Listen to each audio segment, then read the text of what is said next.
खेळता आहात?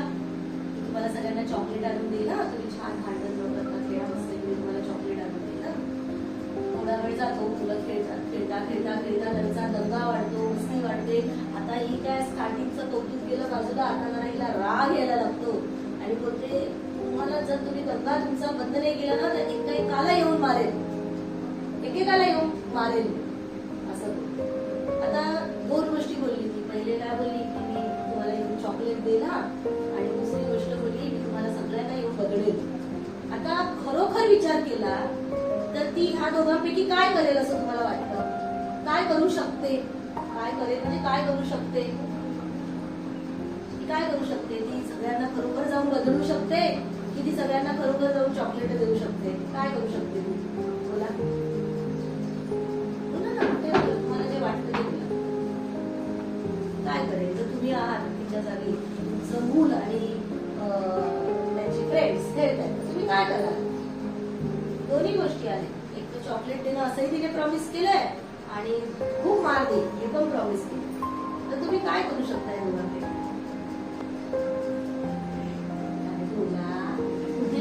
काय सगळा अभूतचा प्रश्न नाही विचारलाय तुम्हाला. बोला बिंदास.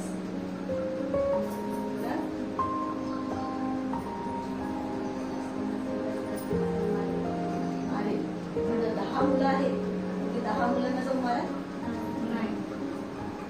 मग काय करू शकता तुम्ही 10 मुलांना? पण ते ऑप्शनच नाही आपल्याकडे. एक तर मारेल आहे ना, एक तर चॉकलेट देईल. चॉकलेट दिले आता शांत राहा. हा म्हणजे तुम्ही चॉकलेट देऊ शकता त्यांना, चॉकलेट तुम्ही त्यांना देऊ शकता, पण तुम्ही त्या सगळ्यांना मारू नाही शकत. तुम्ही मारू कुणाला शकता? फक्त तुमच्या मुलाला मारू शकता.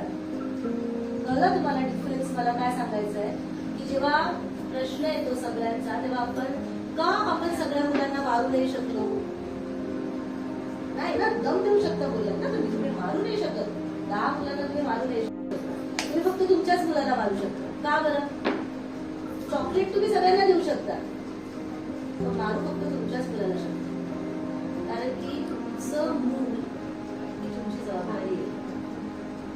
तुमच्या मुलाची रिस्पॉन्सिबिलिटी ही तुमची आहे. तुम्ही इतरांच्या मुलांची रिस्पॉन्सिबिलिटी नाही घेऊ शकत.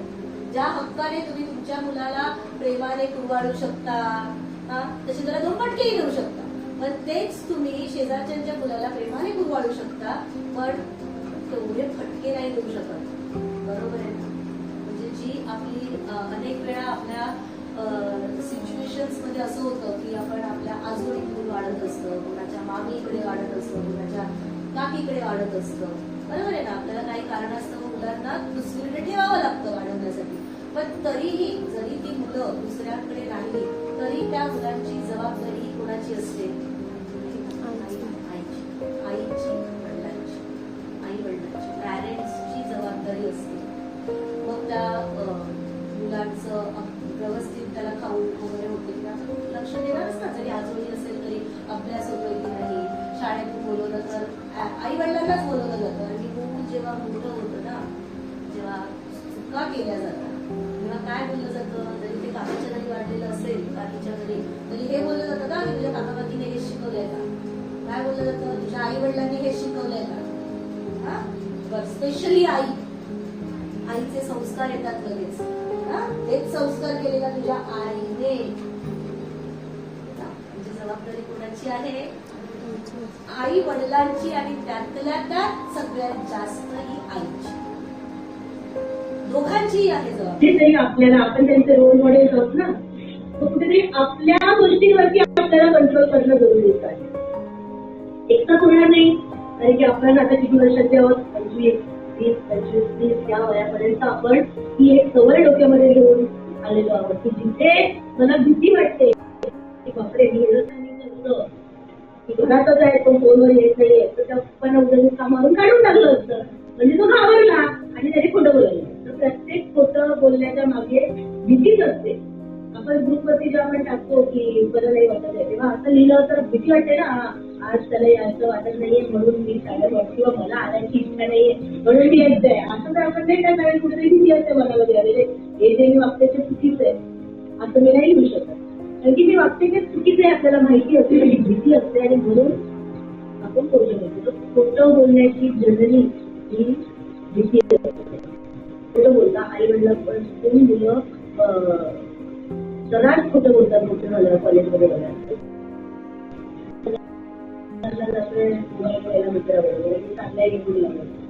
बरं हे सगळ्यांमध्ये 4 लोक आजूबाजूला बसली आहेत, ते काय ऐकतील, ते काय कशाचं काहीच भान नसतं की आपल्याला त्याच्यामध्ये चुकीचं वाटतच नाही. कारण की जर मी खरं सांगितलं तर मला ओरडा पडेल, ही मला भीती असते, म्हणून आपण सोपा मार्ग आपलं मन निवडतो आणि ते म्हणजे खोटं बोलतो. आणि तीच सवय आपण आपल्या मुलांमध्ये घेतो. जेव्हा हीच मुलं मोठे होऊन जर तुमच्याशी खोटं बोलून ज्या गोष्टी नाही करायला पाहिजे त्या गोष्टी जर करायला लागली तर आपण त्यांच्यावरती बोल दाखवू शकतो का? नाही, कारण की त्यांच्यामध्ये हे बीज जे टाकलंय ते कोणी टाकलंय? आई वडिलांनी टाकलंय. ही पहिली गोष्ट. म्हणजे पॅरेंट्सचा रोल हा खूप महत्वाचा असतो. ह्या हॅबिट्स आहेत किंवा चोरी करणे या ज्या चुकीच्या सवयी आहेत त्या आपल्यालाच आपल्या मुलांमधून बाजूला काढायच्या असतात. त्याच्याबद्दल तुम्हाला अवेअरनेस. आई वडिलांची भांडणं या मुद्द्याकडे नाही होता कोणाच्या घरात. आई वडील विचारले कोणच बोलला नाही म्हणून नाही होते कोणाच्या घरात होतं तर कोणच बोलला नाही मी काय होतं होतात ना, जबरदस्त होतात. आई वडिलांची भांडणं होतात कारण की आपण एका मोठे झालेलो आहोत, आपण थोडी लहान आहोत, आपल्यावरती जबाबदारी आहे, गोष्टी आहे, इगो आहे, सगळ्यात महत्वाचा इगो आहे आणि त्याच्यामध्ये आपली भांडणं होतात. मग अशा वेळेला काय करायचं? मुलांना जर आपल्याला त्याच्यापासून दूर ठेवायचं कारण की त्यांना जर सततची आई वडिलांची जर भांडणं तो बघतोय तर त्याचं मी माझं घर स्वच्छ करते आणि तो उरलेला कचरा बाहेर घेऊन टाकतो तर चांगलं वाटेल तर माझं आजूबाजूचं परिसर चांगलं राहील नाही ना. तसं मी फक्त माझ्याच मुलांना चांगलं करते आणि मी बाकीच्या मुलांना वाईट सवयी असतील तर त्याच्याकडे इग्नोर करते तर ते तर इफेक्ट चांगला होईल माझ्या मुलांवरती. कारण की माझं मूल शेवटी त्याच मुलांबरोबर जाऊन खेळणार आहे. आपण काय त्या कोणाबरोबर खेळू नको आणि घरातच खेळ आणि कळीवर घरामध्ये असे करतात ना पॅरेंट्स. मी इथेच बघितले आणि त्या मुलं ती मुलांचे जे बिहेव्हिअरल प्रॉब्लेम्स असतात ना, वर्तणुकीचे वागणुकीचे प्रॉब्लेम तर मी कसं एकदम वेगळं राहतं, मुलासारखं राहतं, कोणाशी बोलत नाही काय नाही, त्याचं अंडरस्टँडिंग वेगळं होतं. ते सगळे बाकीचे प्रॉब्लेम होतात का? कारण की बाकीची मुलं वाईट, माझा काय तो चांगला. मग ते जी बाकीची मुलं पण जी चांगली आहेत व्हावी याच्यासाठी आपण काय करायचं? त्याच्यासाठी आपण आपल्या मुलाला व्यवस्थित ठेवायचं. त्याचा तो ज्या मुलांबरोबर खेळतो त्यांना देखील चांगलेपणाने वीज करायचं. त्यांच्या काही वाईट सवयी असतील तर एकदम डिटेलिंगमध्ये न जाता आपल्यासाठी जेवढं पॉसिबल आहे तेवढं करायचं. दुसऱ्यांच्या घरामध्ये जर जाऊन आपण त्याच्या आईला तर शिकवायला नाही जाऊ शकत ना आपण. अजून दुसरं भांडवल बरोबर ना. त्याच्यामुळे ते नाही करायचं. पण याचा अर्थ मुलाला घरात हे करून बसत आणि आपला समाज मी किंवा आपण आपल्या मुलाला सुधारतो आहोत. मी माझ्या कुटुंबाची जबाबदारी घेऊन माझं कुटुंब सुधारत तेव्हा ऑटोमॅटिकली समाज हा हळूहळू सुधारला जाणार आहे. बरोबर आहे ना. एक मुल जर शाळेत यायला लागलं, 6 मुलं यायला लागली, 20 झाली, 50 झाली, आता ऑटोमॅटिक सामाजिक प्रगती झालेली आहे की नाही? आता ऑटोमॅटिक समाज बदलले. मग पाठवलं एकानेच मिळतील शाळेमध्ये ना, म्हणजे करायचं एकच येतो ना. तर समाज असाच घडला जातो ज्या वेळेला मी माझ्या मुलाची जबाबदारी घेऊन मी त्याला व्यवस्थित करेल आणि मी त्याच्याबरोबर खेळणारी वगैरे मुलं आहेत त्यांच्याशी पण वाद नाही ना, त्यांना पण चांगले ते संस्कार देण्याचा मी प्रयत्न करेन. आपली जी प्री स्कूलर्स ज्यांना बोलतो त्यांना कमीत कमी दिवसातून 10 ते 13 तास झोप जरुरीची असते. दिवसभरात 24 तास 13 तासांची झोप त्यांची व्हायला पाहिजे. त्यापेक्षा जी लहान असतात त्यांना 14-16 तास झोप जरुरीची असते. ते 1 ते 2 वर्षांच्या मुलांची. तर ह्या मुलांची 12 तास पकडून चला 12 तासांची झोप व्हायला पाहिजे. मग त्यासाठी दिवसभरात म्हणजे ह्याच्यामध्ये तुमची दुपारची झोप देखील महत्वाची असते. नॅप जे होतं ते दुपारी जस्ट एक थोडीशी हलकी झोप काढणं. रात्रीची आपण त्याला डिवाइड करू की रात्रीची 10 तासांची झोप आणि दुपारच्या वेळेला 1 तासाची झोप. Yes, very good. अजून या बाजूने बोला.